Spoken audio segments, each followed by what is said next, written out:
Anil tech గురు channel కు స్వాగతం సుస్వాగతం.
వేదిక చెక్కుముఖి టాలెంట్ టెస్ట్ ప్రతి సంవత్సరము జరుగుతుంది.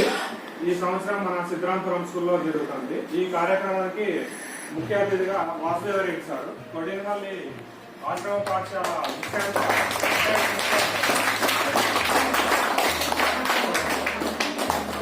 నెక్స్ట్ మన హెచ్ఎం సార్ శ్రీకాంత్ సార్ని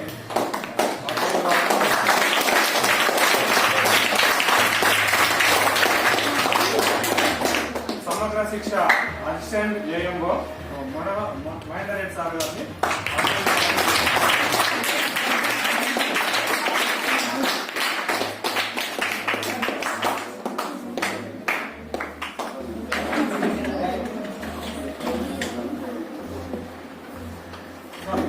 శ్రీకాంత్ సార్ని ఈ ప్రోగ్రామ్ ని కండక్ట్ చేయవలసిందిగా కోరుతున్నాను.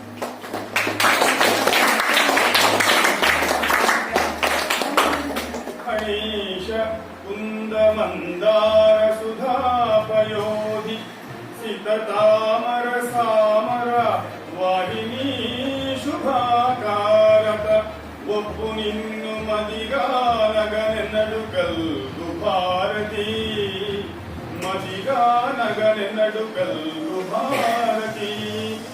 సో ప్రార్థనతో సమావేశాన్ని ప్రారంభిస్తుందా? మరి జన విజ్ఞాన వేదిక మన సత్యసాయి జిల్లా శాఖ వారు ఈ చెక్కుముఖి సైన్స్ సంబంధించి టాలెంట్ టెస్ట్ ప్రతి సంవత్సరం నిర్వహిస్తూ ఉన్నారు.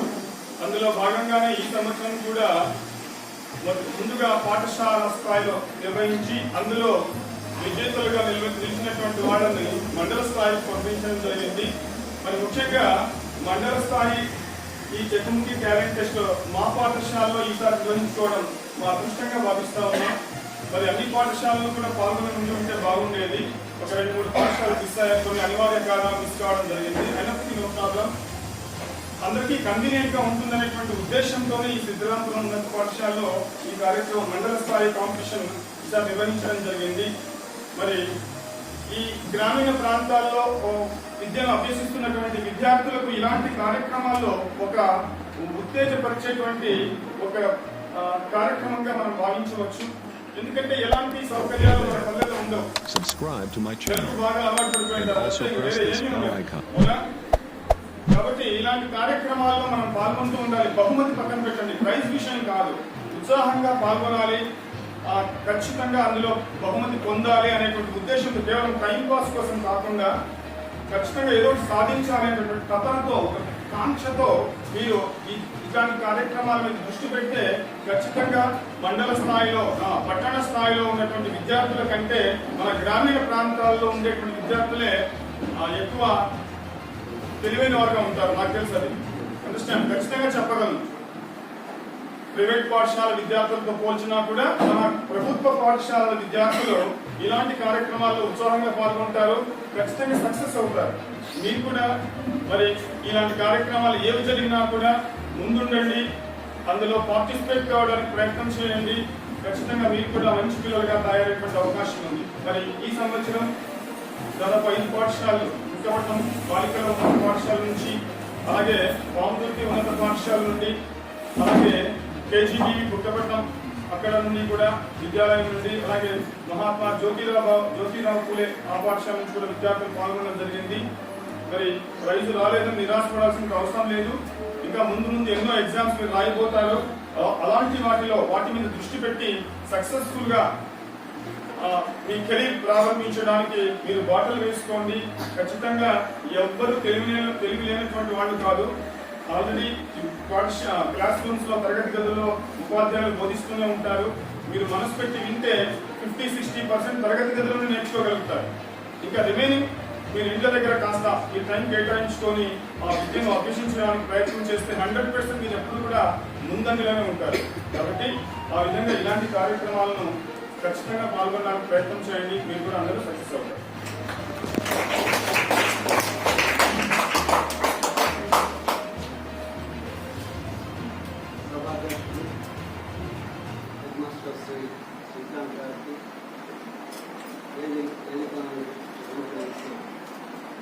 జనవిజ్ఞాన వేదిక రాష్ట్ర స్థాయి కార్యదర్శి, అలాగే సత్సాయి జిల్లా ఏఎంఓ మహేంద్ర రెడ్డి గారికి, ఉపాధ్యాయులకి అందరికీ నమస్కారం. అలాగే విద్యార్థులందరికీ నా పేరు వాసుదేవ్ రెడ్డి. కేసీఆర్ స్కూల్ గవర్నమెంట్లో దాదాపు 2 దశాబ్దాలు పనిచేసి 20 అంతకుముందు శ్రీశైలం నాటకం. ఈ సంస్థ ఉద్దేశం సమాజంలో ఉన్నటువంటి మూఢనమ్మకాలను, రకరకాల అంధవిశ్వాసాలను పారద్రోలి సమాజాన్ని చైతన్యపరచి సైన్స్ పట్ల అవగాహన కలిగించడం ద్వారా ఇటువంటి ఈ నమ్మకాలు, అపనమ్మకాలను తొలగించి సైన్స్ పట్ల, సైన్స్ దృక్పథంలో సమాజాన్ని నడిపించాలనే ముఖ్య ఉద్దేశంతో ఈ జనవిజ్ఞాన వేదిక స్థాపించడం జరిగింది. సో సమాజం పట్లనే కాకుండా పాఠశాల స్థాయిలో కూడా విద్యార్థులకు సైన్స్ పట్ల ఆలోచింపజేసే మక్కువను పెంచడం, అవగాహన పెంచడం, సైన్స్ చదవటానికి ఆసక్తిని కలిగించడం, అలాగే రకరకాల కాంపిటేటివ్ అంటే ముఖ్యంగా చెప్పుకోకి సైన్స్ టాలెంట్ సర్చ్ ద్వారా, ఈ పోటీ పరీక్షల ద్వారా సైన్స్ పట్ల మరింత అవగాహన, ఆసక్తిని పెంచడంలో భాగంగా ఈ పరీక్షలు జరుగుతుంది. సో మొదట పాఠశాల స్థాయి, తర్వాత మండల స్థాయి, జిల్లా స్థాయి, రాష్ట్ర స్థాయి, ఈ విధంగా వివిధ స్థాయిలో విద్యార్థులలో ఈ సైన్స్ చాలా అట్లాంటి వాటిని చూడటం జరిగింది. అలాంటి కార్యక్రమం మేము కూడా జాతీయ స్థాయి కార్యక్రమాన్ని మా పాఠశాలలో ఒకసారి 3 రోజుల పాటు నిర్వహించడం జరిగింది. అందులో జరిగినటువంటి నేను కళ్ళతో చూసినటువంటి, మా విద్యార్థులు కళ్ళతో చూసినటువంటి విషయాలను మేము నమ్మాలి కదా. నేను చెప్పినంత మాత్రం మీరు నమ్మాలనేటువంటి ఏమీ లేదు.